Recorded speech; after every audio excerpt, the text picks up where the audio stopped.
Você sabe que a carta de Paulo aos Romanos é o grande tratado teológico do Novo Testamento. O apóstolo Paulo, ele colocou em 16 capítulos uma beleza incomensurável. Ele colocou aqui, irmãos, a mais pura doutrina do Evangelho jamais escrita em todos os tempos. O apóstolo Paulo escreveu para uma igreja que ele não conhecia. Olha como ele é ousado. Ele escreve uma carta querendo se identificar e identificar o Evangelho que ele prega. Então ele escreve essa carta, irmãos, de uma profundidade muito grande que às vezes a gente lê e não entende o que Paulo escreve. A carta de Paulo aos Romanos era tida por Lutero como uma das epístolas de ouro da Bíblia, junto com a carta aos Gálatas. Lutero pregou, escreveu, falou sobre a epístola de Romanos, e foi em Romanos que Lutero teve o seu despertamento e a sua genuína conversão, quando ele leu: o justo viverá pela fé. A carta de Paulo aos Romanos, nós já pregamos ela aqui, toda ela, e se você tem alguma dúvida sobre a fé que você professa, essa é a carta que você deveria ler e se debruçar um pouco sobre ela. Interessante que do capítulo 1 ao capítulo 11, o apóstolo Paulo fala sobre uma boa teologia doutrinária. Ele ensina uma boa doutrina, uma consistente doutrina, primeiro a respeito dos atributos de Deus, depois ele fala da obra da salvação e da eleição do seu povo judeu. Mas ele também fala que por causa do pecado e porque eles rejeitaram o Messias, essa salvação então se abriu a todos os povos da terra, a saber, aqueles que creem em Jesus. O capítulo 10 é um capítulo maravilhoso, onde ele diz: como ouvirão se não há quem pregue? Como pregarão se não forem enviados? Quão formosos são os pés daquele que anunciam as boas novas. O capítulo 10, irmãos, é um desafio para nós, é uma beleza. E ele chega a dizer que todo aquele que invocar o nome do Senhor será salvo.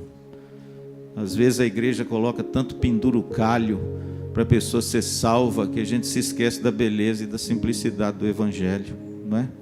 Eu me lembro, por exemplo, de Filipe, naquele texto com o apóstolo Paulo que eu falei essa semana, uma visita que eu fiz a uma senhora, aquele texto tão simplório, quando ele está numa carruagem andando ao lado do africano, lá na Etiópia, na região da Etiópia, e aquele homem, ele pergunta: olha, você está entendendo o que você lê? Ele falou: mas como eu vou entender se não há quem me explique? Aí Filipe pula para a carruagem e começa a explicar a parte que ele estava lendo no livro de Isaías. Aí aquele homem pergunta para Filipe: olha, o texto está falando dele mesmo ou de outro? E aí Paulo, a partir daquele texto, ele leva aquele homem, alto funcionário da rainha de Candace, a Cristo. E aí quando chega no meio do percurso, aquele homem olha para Paulo e fala assim: olha, eu creio. O que me impede de ser batizado? Sabe o que Paulo responde? Nada. Se você crê que Jesus é o Senhor e o Filho de Deus, e deposite sua fé nele, vamos descer agora, porque eu vou te batizar. Está vendo, irmãos? Mas a gente às vezes exige tanta coisa, né, irmãos? Eu não digo que não é ruim exigir, mas eu digo que a gente tem que tomar muito cuidado com isso, porque a simplicidade das Escrituras não nos levam a isso, não. E você vê que o livro de Romanos é isso. Paulo chega a dizer que todo aquele que invocar o nome do Senhor será salvo. Você não precisa saber teologia, você não precisa ser doutor em paternidade de Deus e essas coisas por aí. Não. Se o Espírito Santo abre o seu coração e se você crê de todo o seu coração em Jesus, pronto, você é salvo, não é? E a partir do capítulo 12, esses 3 versos que eu quero ler com vocês, aliás 2, Paulo escreve a teologia prática. É sempre assim. Só que nessa carta ele enfatiza muito a teologia doutrinária, mas a partir do capítulo 12 ele fala da vida prática. Ele fala que a teologia doutrinária tem que desaguar numa teologia ética, e nada mais é do que isso, né? São exigências éticas e morais advindas do Evangelho. Eu gosto muito do pastor alemão, não o cachorro, mas aquele que foi martirizado por Hitler, quando ele, numa das suas cartas, chamadas Cartas da Prisão, dias antes de ser martirizado, ele escreve uma frase muito bonita, aliás, dentre muitas que Bonhoeffer escreveu. Ele diz assim: Deus não quer apenas perdoar pecados, Ele quer transformar você. E o interessante é que no capítulo 1 a 12, Paulo mostra como essa salvação chega. Mas a partir do capítulo 12, ele mostra como essa salvação se efetua em você. Para que você não seja mais você, mas seja uma outra pessoa. Que se não for Jesus e não tiver um encontro com Jesus, exigências morais não servem para nada. Para nada. Interessante que existia um poeta francês, eu já li alguma coisa sobre ele, porque escrevi um pouco sobre ele num dos meus livros, eu acho que foi O Vaso de Barro, que ele ia para um cemitério à noite e pregava para o cemitério. Pregava não, ele falava seus poemas para um cemitério. Ele tinha esse hábito esquisito, ele escrevia os poemas, ia para um cemitério em Paris, e no cemitério ele ficava andando entre os sepulcros, declamando a sua poesia. Deixa eu te falar uma coisa, você acha que aconteceu alguma coisa? Nada, não aconteceu nada. Ele fazia isso sempre quando ele escrevia um poema e falava a sua poesia para os mortos. Poesia não ressuscita mortos. Mas eu conheço alguém que foi levado para um vale de ossos secos igualzinho. E quando ele disse a palavra de Deus, os mortos ressuscitaram. Isso significa, irmãos, que a parte da palavra de Deus e de Cristo, você pode exigir o que for. A pessoa não vai ter condição de te dar. Mas quando a salvação entra na vida, Romanos 12 a 15 faz toda a diferença. E capítulo 12, verso 1 e 2 é a chave que mudou, entende? A fechadura que mudou o lado da porta. O lado da teologia doutrinária, agora vamos ver o lado da teologia prática. E ele escreve isso. Quer ver? Vamos ler? Romanos 12, 1 e 2. Rogo-vos, pois, irmãos, pelas misericórdias de Deus, que apresenteis o vosso corpo por sacrifício vivo, santo e agradável a Deus, que é o vosso culto racional. E não vos conformeis com este século, mas transformai-vos pela renovação da vossa mente, para que experimenteis qual seja a boa, agradável e perfeita vontade de Deus.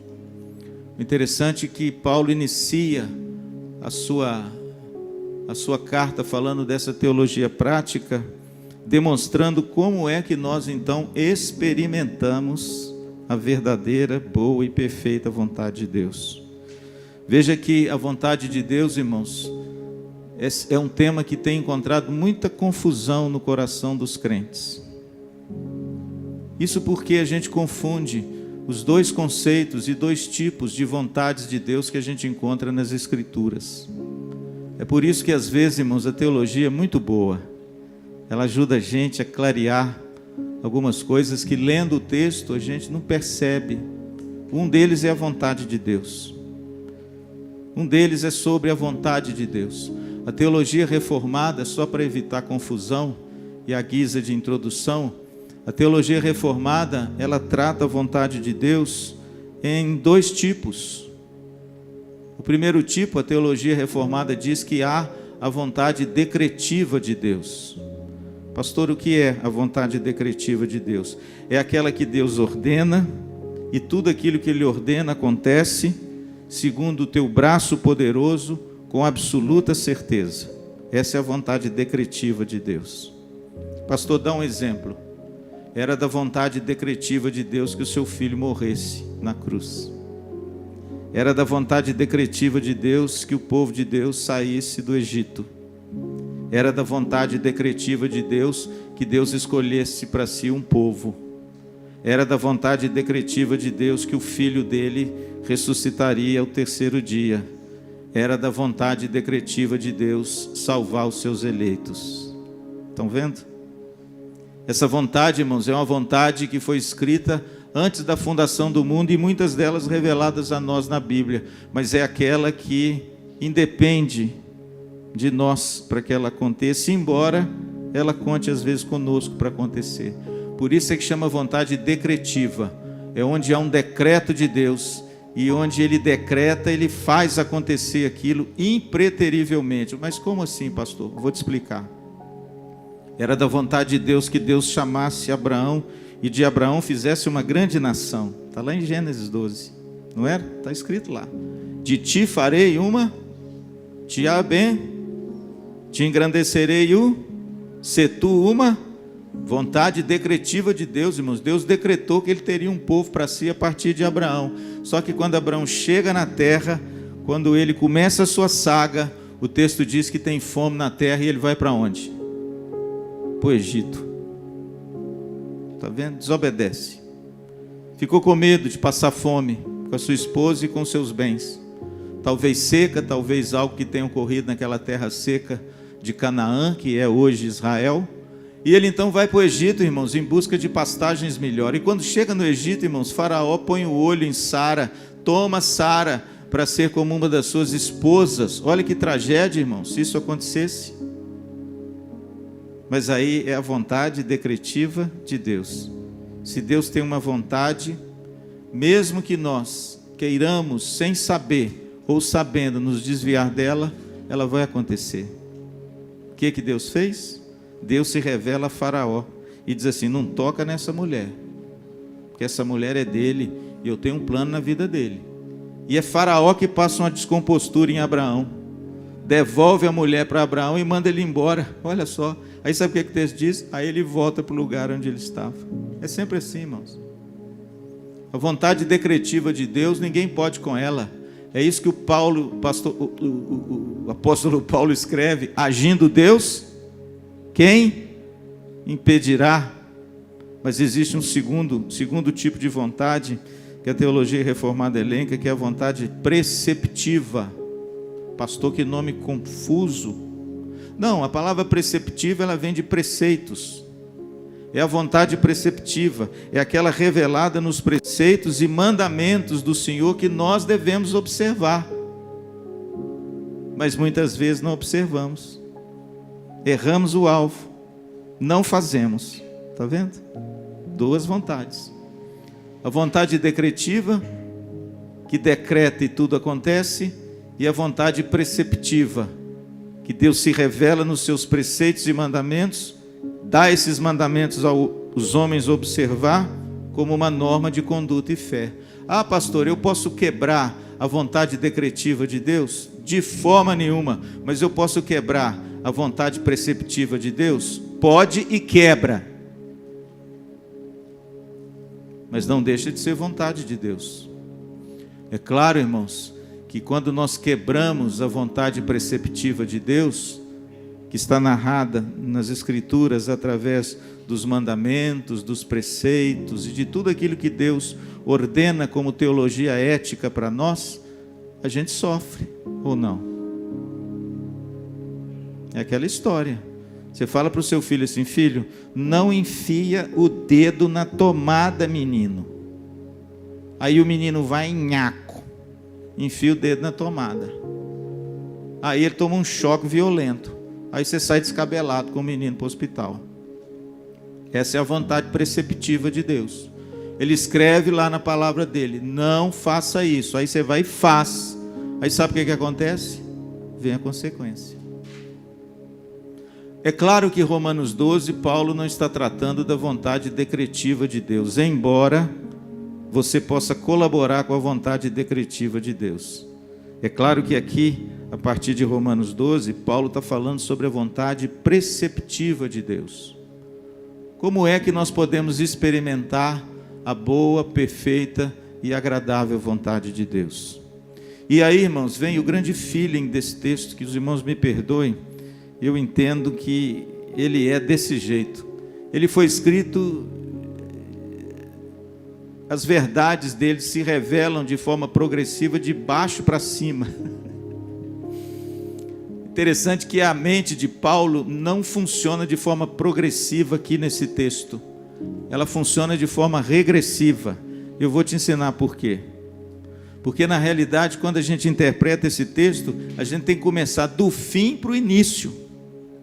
E eu vou mostrar para você que, começando do fim para o início, esse texto se encaixa igual uma luva do que realmente Deus deseja para a gente experimentar a boa e perfeita vontade de Deus. Então, se não, vejamos.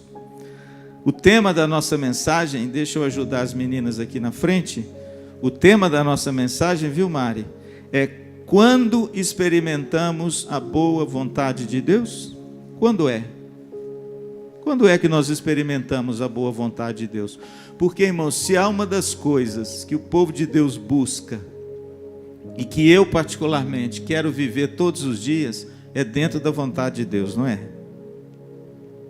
Você concorda comigo que viver dentro da vontade de Deus é o lugar mais seguro para você? Você concorda comigo que todo cristão genuíno, que foi regenerado, ele busca viver no centro da vontade de Deus? Você já ouviu essa expressão? Você já orou sobre isso? A oração do Pai Nosso, irmãos, começa assim: vós orareis assim: Pai nosso que estais no céu, santificai o teu nome, venha a nós o teu reino. Aí, está ela aí. O que é venha a nós o seu reino, senão eu quero entrar, eu quero andar e eu quero permanecer na tua vontade, assim na terra como no céu. E esse texto, irmãos, ele é tão bonito que Paulo inaugura sua teologia prática, dando para nós as maneiras pelas quais nós experimentamos a vontade de Deus. Deixa eu fazer um adendo aqui.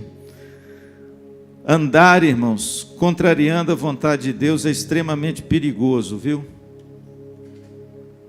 Pode te dar uma certa afeição, liberdade e prazer no início, mas depois pode te cobrar um alto preço. Alguns personagens da história teimaram em contrariar a vontade de Deus e sofreram amargamente. Eu estou me lembrando de um deles aqui, foi Sansão. Sansão. Sabia que Sansão era nazireu? Sabia que Sansão era um menino consagrado a Deus igual Samuel? Sabia que quando Sansão morreu, a sua mãe era estéril também, igual Ana? Sabia que quando ele nasceu, o seu pai e a sua mãe consagraram Sansão a Deus e disseram: na sua cabeça não passará navalha? Você sabia que o voto de nazireu era um voto de uma pessoa ser consagrada a Deus, e ela tinha que abrir mão de certas coisas para que ela se consagrasse e que o Espírito Santo habitasse nela, como Samuel? Pois é. Só que Sansão, irmãos, reiteradas vezes, a Bíblia diz que ele se distanciou da vontade de Deus. Como é que esse homem terminou, pastor? Tá, tudo bem. Ele terminou lá na galeria dos heróis da fé, mas terminou mal demais. Como é que Sansão termina? Sansão termina numa grande arena, sendo o bobo da corte dos inimigos de Israel, e todos rindo dele, porque ele estava lá cego, porque tinha os seus 2 olhos perfurados, estava lá como um grande palhaço, para animar os inimigos, dizendo: o nosso Deus é maior do que o Deus deles, porque nos deu o nosso maior inimigo nas mãos. A história dele, irmãos, poderia ter terminado muito bonita, porque afinal de contas ele era o grande campeão de Israel, mas terminou muito mal. Por quê?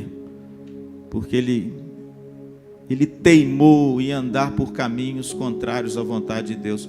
Deixa eu dizer uma coisa para vocês, meus amados, e por você que me ouve. Às vezes você está encontrando um certo prazer em andar fora da vontade de Deus. Às vezes isso é deleite para a sua carne. Às vezes está alimentando algum ego pessoal. Às vezes você está com uma pseudo-felicidade de fazer determinadas coisas que de repente a sua natureza está pedindo. Mas não se iluda, isso não vai levar você muito longe nessa sua alegria. Se você permanecer contrário à vontade de Deus e sendo alguém do Senhor, você pode ter certeza que Jesus vai te trazer de volta, mas junto com muita dor e sofrimento, que não precisava, viu? Abraão não precisava de sofrer o vexame de tomar um sermão de Faraó. Sansão não precisava ter o vexame de ter os seus olhos vazados e terminar como o bobo da corte dos seus inimigos. Portanto, meu irmão, a vontade de Deus é sempre boa, perfeita e agradável. Quando é que nós experimentamos essa vontade? Em primeiro lugar, irmãos, nós experimentamos a boa, perfeita e agradável vontade de Deus quando nossa mente e a nossa consciência se tornam cativas a Cristo. Agora veja bem, onde está esse versículo?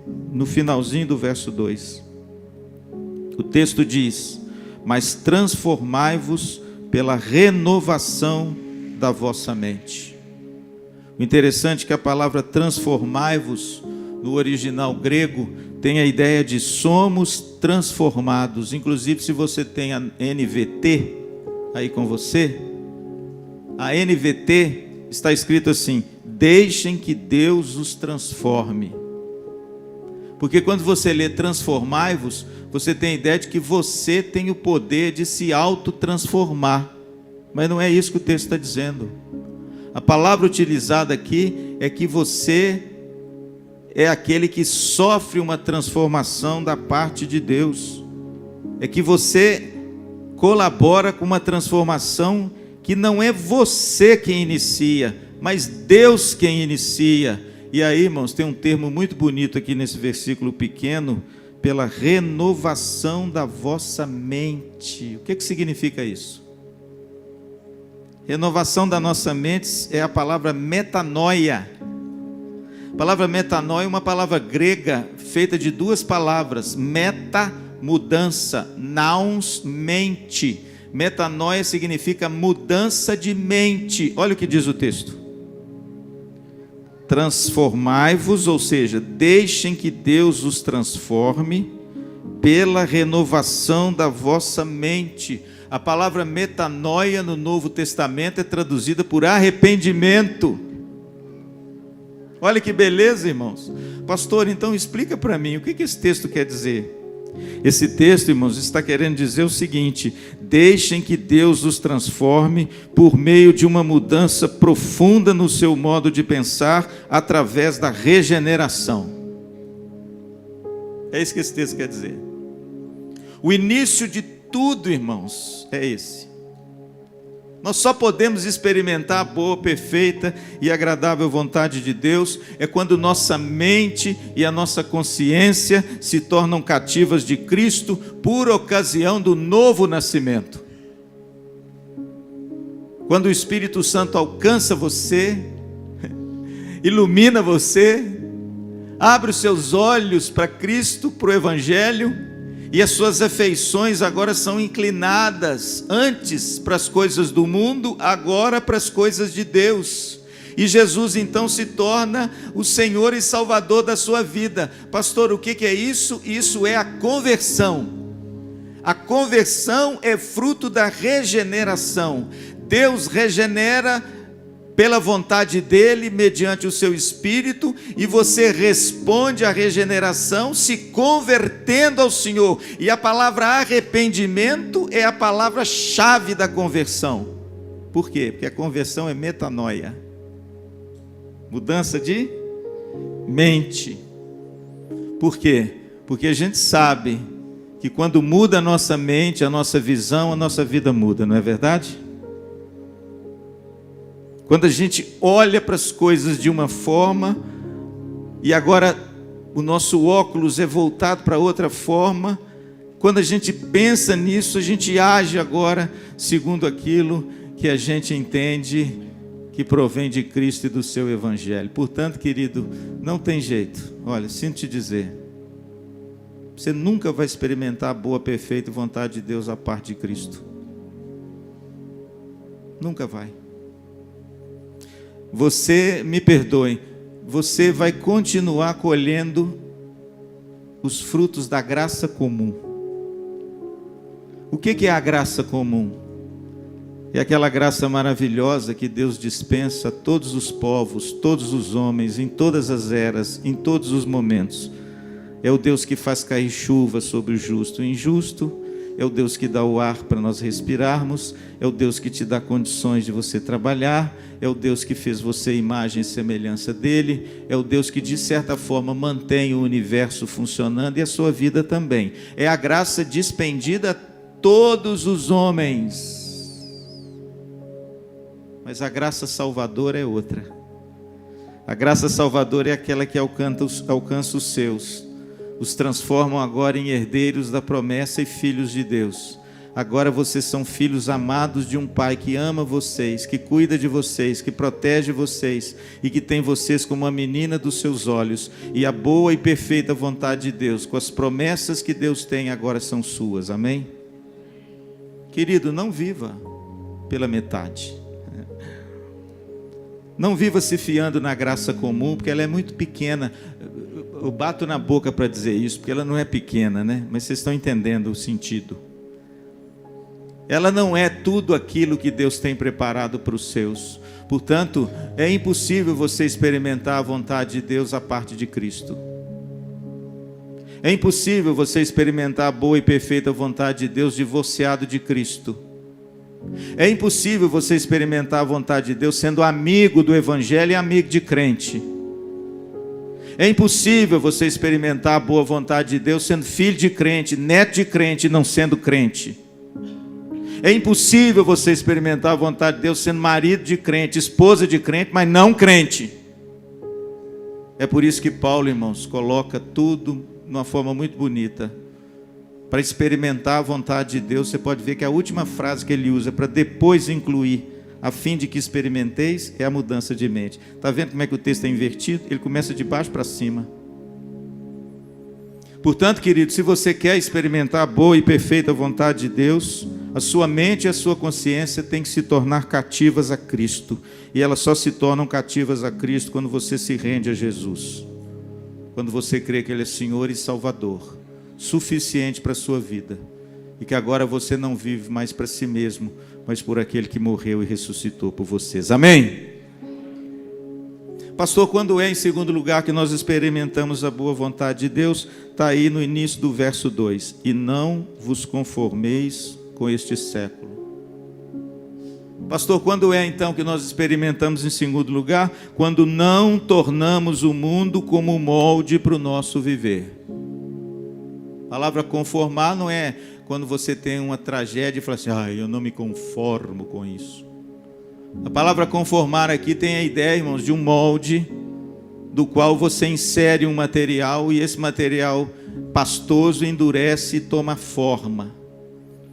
Paulo diz, não vos conformeis com este mundo. A palavra mundo aqui é a palavra era. Não é a palavra mundo no sentido que Deus amou o mundo. É a palavra era, cosmos, que significa esta era divorciada das coisas de Deus que você vivia outrora. Essa era onde os homens vivem por si mesmos, são inimigos de Deus, como diz Paulo em Efésios 2, são filhos da ira. Essa era é a mesma era que Paulo escreve segundo o curso desse mundo, ou seja, essa perspectiva alheia às coisas de Deus que nós sem Cristo vivemos ou somos no passado, detentores do querer e do poder, do bem e do mal, não temos Deus e separados da aliança. Aí vem Paulo e diz assim, olha só como é que o negócio é de baixo para cima. Agora que vocês foram renovados na mente, agora que vocês têm Cristo como Senhor, agora que houve um arrependimento, uma mudança de mente, uma mudança de direção, agora que vocês conhecem a Cristo e responderam a Cristo, agora vocês estão aptos para quê? Para não mais tomar a forma desse mundo. Agora sim. Agora vocês estão preparados para não mais ter o mundo como molde para o nosso viver. A nova versão transformadora, volto nela, porque ela ajuda muita gente. O texto está escrito assim, não imitem os comportamentos e os costumes desse mundo. Olha como é que fica mais claro, né? Agora, irmãos, nós temos um novo mestre, um novo Senhor. Agora pensamos de forma diferente. Agora agimos de forma diferente. Agora os nossos valores são diferentes. Agora nós temos um novo mestre, um novo alvo, um novo propósito para a vida. Agora eu entendi quem eu sou. Agora eu entendi o mundo que me cerca. Agora eu estou compreendendo como as coisas funcionam. Eu não posso, eu não devo, eu não quero, eu não vou mais andar segundo o curso desse mundo outrora que eu vivia quando eu não era cristão. É interessante, irmãos, veja que a coisa realmente é de baixo para cima. Por quê?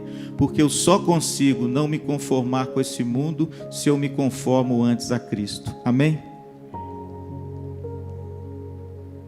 Se eu não tomar a forma de Cristo e da sua palavra, é impossível eu não me conformar a esse mundo. Esse mundo vai continuar sendo a forma que dita as normas e os costumes pelas quais eu vivo. Por exemplo, se o mundo aplaude a família moderna, o Evangelho diz que a família é homem, mulher, casados com seus filhos. Se o mundo aplaude, irmãos, a falta de compromisso no casamento, como o pastor Gessé falou ontem, eu vou casar, pastor, eu vou ver o que vai dar. O Evangelho diz que o casamento é para a vida inteira, é uma aliança eterna, que você faz com o seu cônjuge, em amor, mas principalmente em compromisso, que você vai até o fim.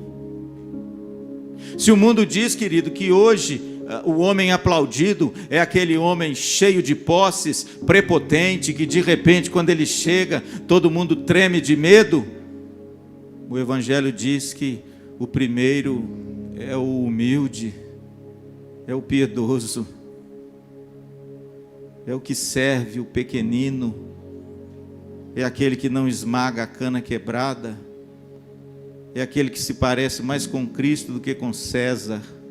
Esse é o ideal do Evangelho. Se o mundo diz, querido, que os nossos filhos têm liberdade para escolher o gênero que ele tem, a Bíblia diz que só existem 2 gêneros, masculino e feminino, e que Deus determinou isso de forma segura para a raça humana, inserido inclusive nos seus genes biológicos, o que você é. Irmãos, mas não andar segundo o curso desse mundo é só para aquele que teve um encontro com Cristo. Concordam comigo? Concorda que esse texto está de baixo para cima? Concorda que para eu experimentar a boa e perfeita vontade de Deus, eu preciso me arrancar desse molde do mundo e me colocar dentro de um outro molde, que é o molde do Evangelho, da graça de Deus? Vocês entendem agora, querido, que eu tenho que viver me conformando à imagem do seu Filho em mim? Vocês entendem agora que o meu padrão e o meu norte não é o que o mundo diz, mas o que a Bíblia diz? Vocês entendem isso? Vocês entendem que é dessa forma que eu experimento a boa, perfeita e agradável vontade de Deus? Irmãos, se existe uma incongruência maior no cristianismo durante todas as eras, é a incongruência entre a fé proclamada e a fé vivida. Isso é uma incongruência. Isso é alguma coisa que não se adequa, não se encaixa.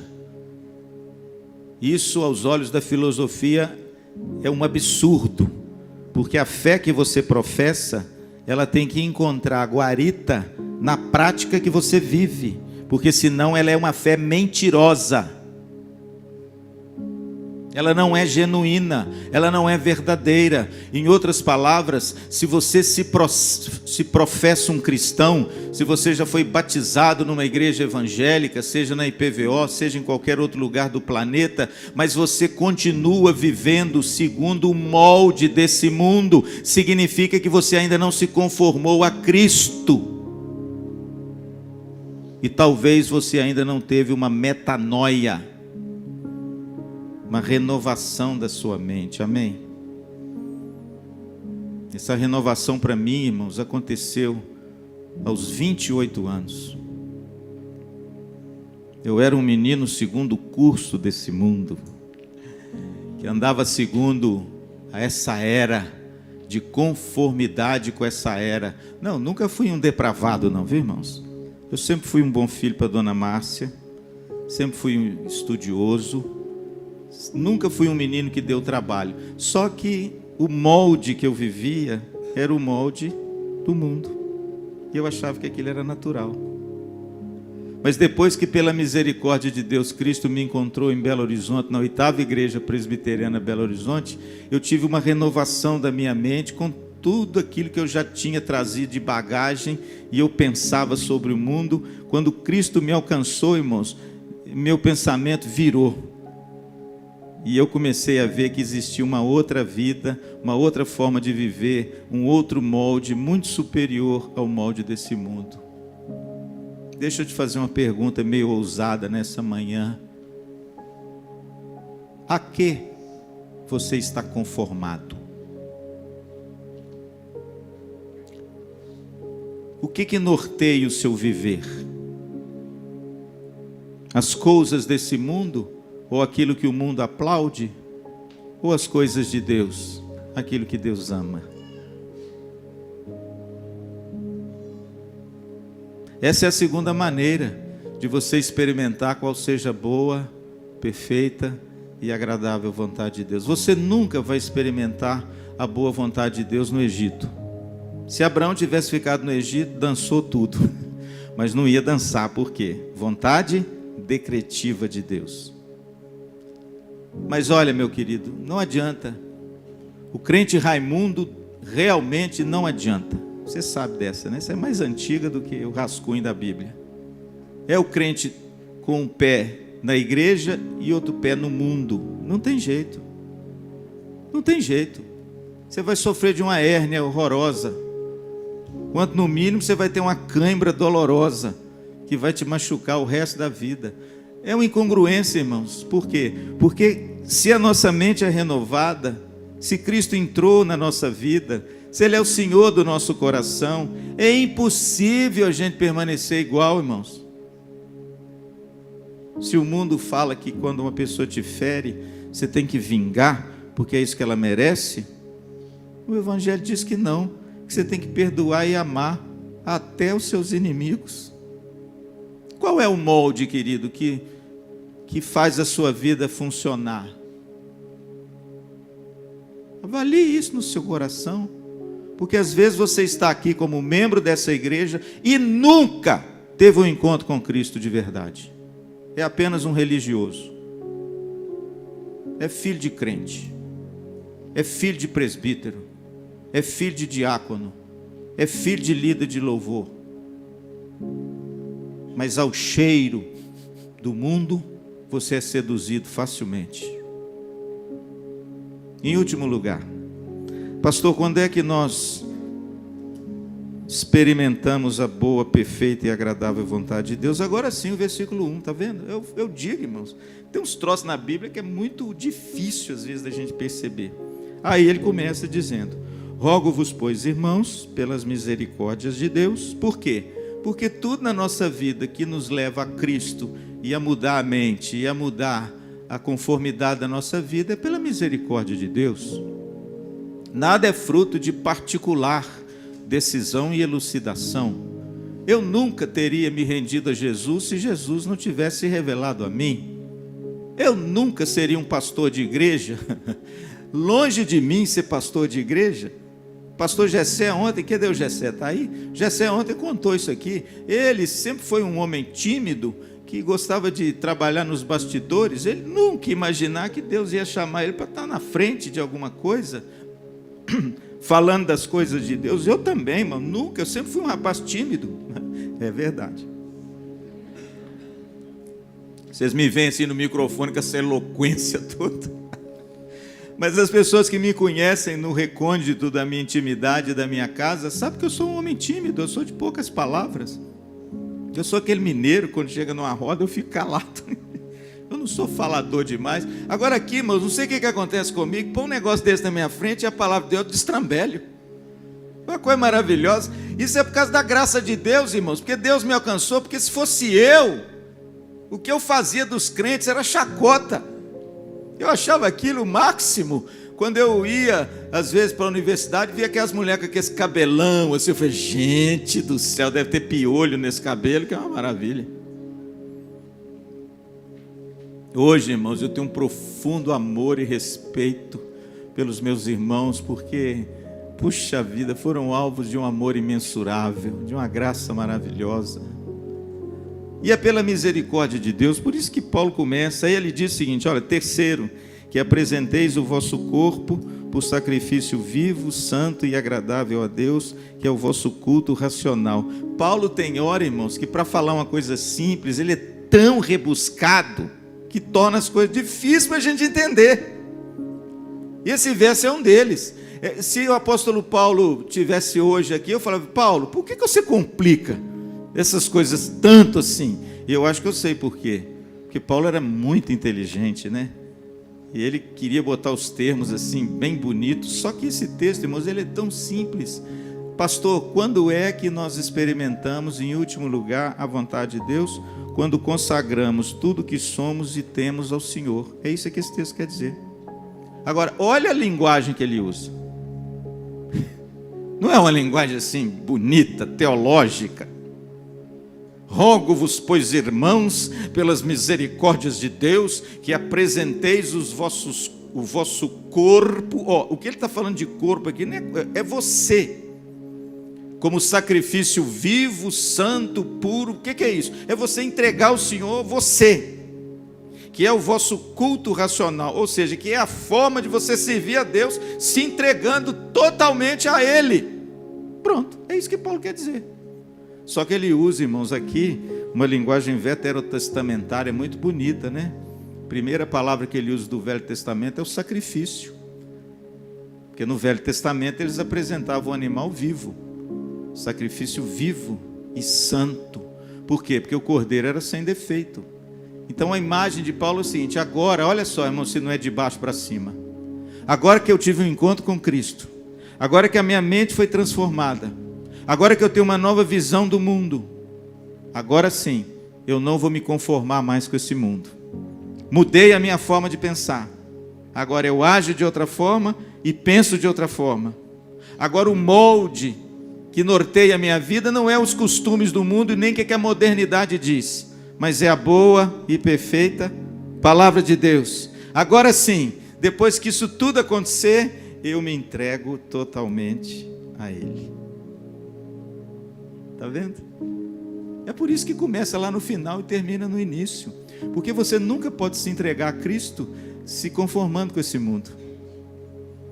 Você nunca pode entregar tudo que você tem, tudo que você é, se o molde que norteia a sua vida é o mundo. Como é que você entrega alguma coisa a Jesus de baixa qualidade? Como é que você entrega alguma coisa a Jesus que não pertence à esfera dele? Como é que você entrega alguma coisa a Jesus que é diametralmente contrário e oposto ao que Deus quer, Deus deseja e Deus planeja para você? Ele não aceita. Não aceita, irmãos. É igual a ovelha com lepra, com pelo ruim, manca. Ela não era aceita. O sacrifício tem que ser santo, tem que ser puro. E Paulo usa essa linguagem do Velho Testamento para mostrar agora que o nosso sacrifício, transformado por Cristo e não vivendo mais segundo o padrão desse mundo, deve ser entregue a Ele de forma pura e santa, porque Ele nos purificou. Agora, querido, entregue tudo a Ele. Consagre-se a Ele. Nós consagramos tudo o que somos e temos ao Senhor. Aí sim você vai experimentar a boa e perfeita vontade de Deus. O interessante é que ele termina dizendo assim, que é o vosso culto racional. A palavra culto no Novo Testamento é uma palavra bonita, é a palavra no grego liturgeo, que significa literalmente serviço. Serviço. Paulo está dizendo uma coisa muito simples. Olha, agora que você teve um encontro com Jesus, mudou sua mente, e não é mais um mundo, o molde, você agora, por favor, entregue tudo que você tem como serviço ao Senhor, e que você é. Em outras palavras, não tem nada em nós que não sirva para a glória de Deus. Amém? Lembra do vaso de Maria, quando ela chegou na casa lá do jantar que deram para Jesus, em João 12, na casa de Simeão, o ex-leproso? Lembra que quando ela chega lá, ela entra num ambiente assim meio sem ser convidada, né? Embora ela era da casa, e de repente ela chega lá e quebra o vaso. Aí os discípulos viram e falam assim, puxa vida, que desperdício, podia ter usado só um pouquinho, né? Essa ideia é bonita, porque o que Jesus falou, disse assim, olha, você está vendo o que ela fez? Ela está me preparando para me embalsamar. Nenhum de vocês fizeram isso enquanto eu estava vivo. E ela fez. Ela me preparou para a sepultura. E isso que ela fez será para a memória dela durante todos os séculos, até eu voltar. Pastor, por que ela quebrou o vaso todo e não deu só um pinguinho? Ah, irmão, vocês sabem por quê. Jesus não quer só uma área da sua vida, não. Jesus não quer que você viva moldado por Cristo uma parte e moldado pelo mundo outra parte. Jesus, irmãos, Ele exige tudo, Ele deu tudo e Ele quer tudo de você. Qual a parte da sua vida que não é consagrada a Cristo? Tem gente que tem a língua do diabo. E muitas vezes o coração até é piedoso. Mas a língua, irmão, vocês vão me perdoar. Tem gente que usa uma linguagem que parece mundano. Qual a parte de você que não pertence a Cristo? Seu bolso. Às vezes você gosta de uma caixa 2.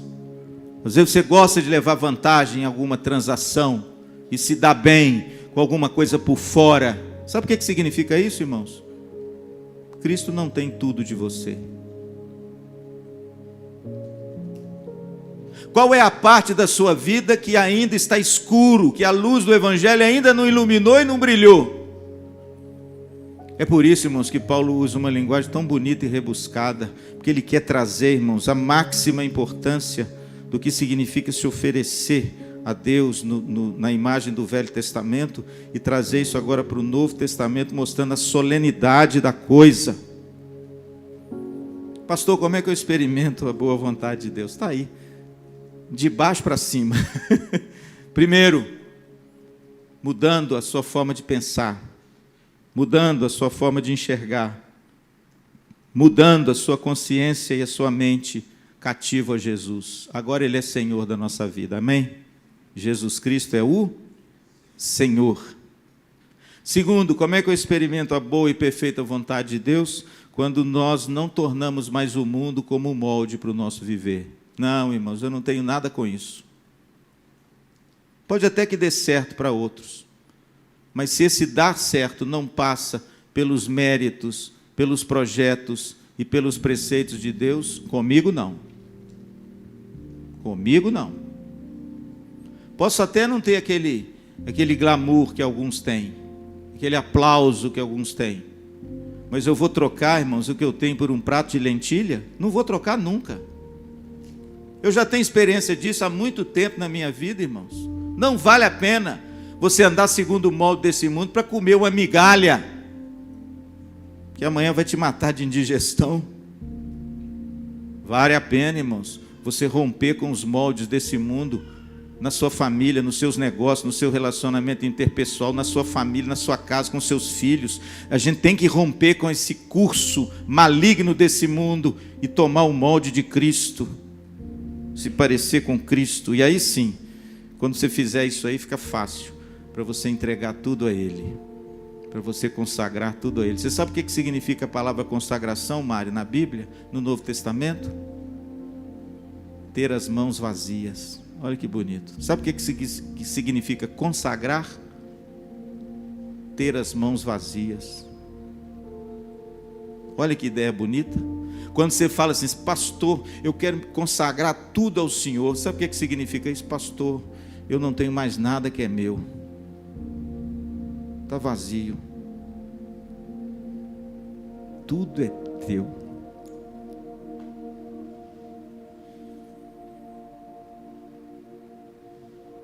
É fácil experimentar a boa e perfeita vontade de Deus. Mas ela é para você e para mim. E ela está disponível como um grande banquete. Mas nós, me perdoe, irmãos, nós estamos acostumados com as migalhas.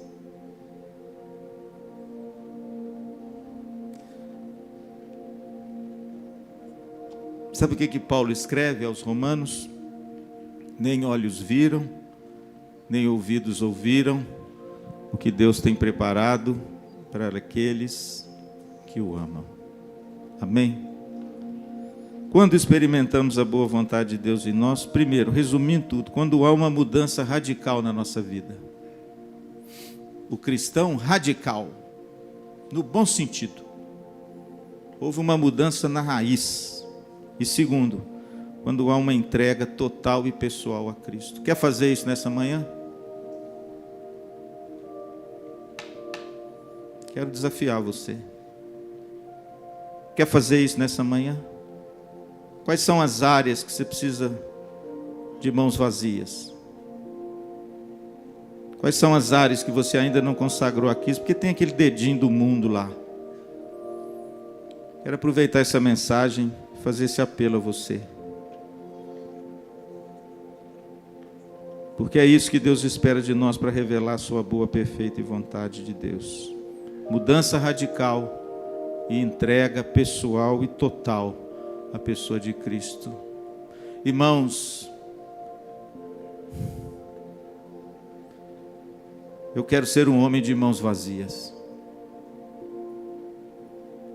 Eu tenho muito medo das mãos cheias.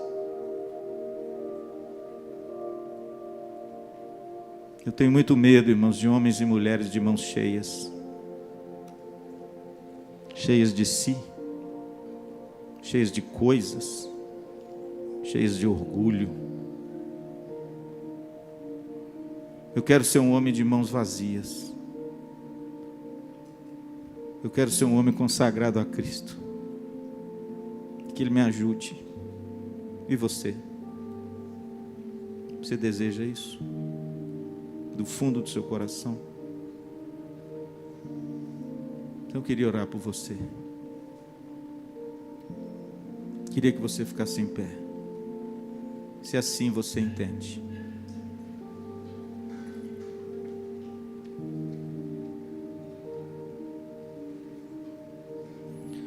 Senhor Jesus, tem misericórdia de nós, Senhor. Que a Tua palavra nos mostra de forma tão clara, tão limpa, tão límpida, tão cristalina, o caminho de experimentarmos essa doce, perfeita, boa vontade de Deus. Mas muitas vezes, ó Deus, temos dito não a ela. Porque muitas vezes escolhemos uma religiosidade fria, impessoal. E muitas vezes não temos tido, Senhor, um relacionamento com Cristo, cujo esse Cristo é Senhor da nossa vida, soberano e absoluto. Tem misericórdia de nós, Senhor, porque muitas vezes queremos experimentar a Tua boa vontade, mas o mundo jaz em nós. Vivemos a semana com um molde errado. Cedemos às pressões mundanas.